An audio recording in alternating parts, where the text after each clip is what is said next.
Army. What do you say, sir? ನನಗೆ ದೀಪಾವಳಿನೇ ಇವತ್ತು ಅಂತ ಅನ್ನಿಸ್ತಿದೆ.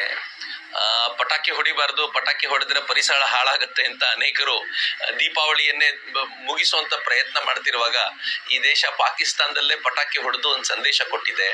ಎರಡನೇದು ಪ್ಯಾಂಟು ಬಿಚ್ಚಿ ನೀನ್ ಯಾವ ಧರ್ಮಕ್ಕೆ ಸೇರಿದವನು ಅಂತ ಕೇಳಿಕೊಂಡು ಅಟ್ಯಾಕ್ ಮಾಡುವಂತ ಸಂದರ್ಭ ಟೆರರಿಸ್ಟ್ಗಳು ತೋರಿಸಿದಾಗ ಪಾಕಿಸ್ತಾನದ ಅವರ ಬಾಡಿಗೆ ಬಂಟರು ಅಲ್ಲಿನ ಸೈನಿಕರು ಬಂದು ಇಲ್ಲಿ ಆ ಕೆಲಸ ಮಾಡಿ ಹೋಗುವಾಗ, ಆಸಿಮ್ ಮುನೀರ್ ಹೇಳಿದಂತ ಸೈನಿಕರು ಇಲ್ಲಿ ಭಯೋತ್ಪಾದನೆ ನಡೆಸು ಹೋಗುವಾಗ ಭಾರತ ಆಪರೇಷನ್ ಸಿಂಧೂರ್ ಅಂತ ಕರೆದು, ಹೌದಪ್ಪ ನಾನು ಹಿಂದೂ, ನಾನು ಸಿಂಧೂರ ಇಡೋನು, ತಗೋ ನಾನೀಗ ಬಾಂಬ್ ದಾಳಿ ಮಾಡ್ತಾ ಇದ್ದೀನಿ ಅಂತ ಹೇಳಿ ದಾಳಿ ಮಾಡೋದಿದೆಯಲ್ಲ, ಇದು ನಾವು ಹೇಳಬಿಟ್ಟು ಬಡಿಯೋದು ಅಂತ ಹೇಳ್ತಾರಲ್ಲ, ನಾವು ಹೇಳದೆ ಸರ್ಪ್ರೈಸ್ ಅಟ್ಯಾಕ್ ಕೊಟ್ಟಿದ್ದಲ್ಲ. ಕಳೆದ 8-10 ದಿನಗಳಿಂದ ನಿರಂತರವಾಗಿ ನಾನು ಅಟ್ಯಾಕ್ ಮಾಡುವವನಿದ್ದೀನಿ ಅಂತ ಹೇಳಿಯೇ ಮಾಡಿದ್ದಾಗಿದ್ರಿಂದ ನನ್ಗನ್ಸುತ್ತೆ ಇಡೀ ಭಾರತೀಯರು ಸಂಭ್ರಮಿಸಬೇಕಾಗಿರುವಂತ ಕಾಲ.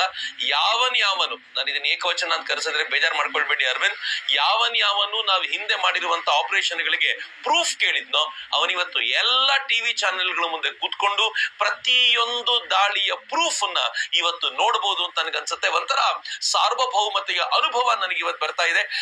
ನಾನು ನನ್ನ ಪ್ರಧಾನಮಂತ್ರಿಗೆ ಅಪಾರವಾದ ಗೌರವ ಸಲ್ಲಿಸಲಿಕ್ಕೆ ಇಚ್ಛೆ ಪಡ್ತೀನಿ. ನಾವು ಕಾರ್ಗಿಲ್ ಯುದ್ಧವನ್ನು ನೋಡಿದ್ದೀವಿ, ಆದ್ರೆ ಇವತ್ತಿನ ಪೀಳಿಗೆ ಅಂತದ್ದು ಯಾವುದೇ ಯುದ್ಧವನ್ನು ನೋಡಿರಲಿಲ್ಲ. ಒಂದು ಅನುಭವವನ್ನ ಕೊಡ್ಲಿಕ್ಕೆ ಅವ್ರಿಗೆ ಗೊತ್ತಾಗ್ತಿದೆ ಪಾಕಿಸ್ತಾನವನ್ನ ಬಡಿಯುವಂತ ನಮ್ ಕೆಪಾಸಿಟಿ ಏನು ಅಂತ.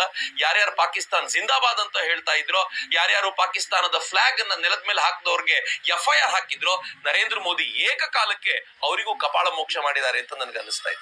ನಾನು ಆರಂಭದಲ್ಲಿ ಸಮಸ್ತ ಭಾರತೀಯರಿಗೆ ಶುಭೋದಯ, ಶುಭ ದಿನ ಅಂತನ್ನಲ್ಲ, ಒಂದ್ ಸ್ವಲ್ಪ ಕರೆಕ್ಷನ್ಸ್ ಹಾಗಾದ್ರೆ ಅಂತ ಅನ್ಬಿಟ್ಟು. ಯಾಕೆಂದ್ರೆ ಭಾರತದಲ್ಲಿ ಕುಳಿತು ಈ ದಾಳಿಯನ್ನ ನೋಡಿ ನೋವನ್ನ ಪಡೋತಕ್ಕಂಥವ್ರು, ಕಣ್ಣೀರ್ ಹಾಕ್ತಕ್ಕಂಥವ್ರು ಇನ್ನೂ ಬದುಕಿದ್ದಾರೆ ನಮ್ಮ ದೇಶದಲ್ಲಿ. ನಮ್ಮ ದೌರ್ಭಾಗ್ಯ ಇದು ಅಂತ ಅನ್ಕೋತೀನಿ ನಾನು. ಅರವಿಂದ್, ಇದು 3.5 ಫ್ರಂಟಲ್ ವಾರ್ ಅರವಿಂದ್, ಇದು not war with Pakistan. Arvind, ಇದ್ರ ಹಿಂದೆ ಚೈನಾ ಇದೆ. ನಾನು ಬೆಳಗ್ಗೆ ನೋಡ್ತಾ ಇರುವಾಗ ರಿಪೋರ್ಟ್ಸ್ ಗಳನ್ನ, ಅದಾಗ್ಲೇ ಚೈನಾದ ಗ್ಲೋಬಲ್ ನ್ಯೂಸ್, ಅಫಿಷಿಯಲ್ ನ್ಯೂಸ್, ನಾನು ಅದನ್ನ ಕನ್ಫರ್ಮ್ ಮಾಡ್ಕೊಂಡೆ whether they are official or not ಅಂತ. ಗ್ಲೋಬಲ್ ನ್ಯೂಸ್ ಅನ್ನುವಂತ ಅಫಿಷಿಯಲ್ ನ್ಯೂಸ್ ಒಂದು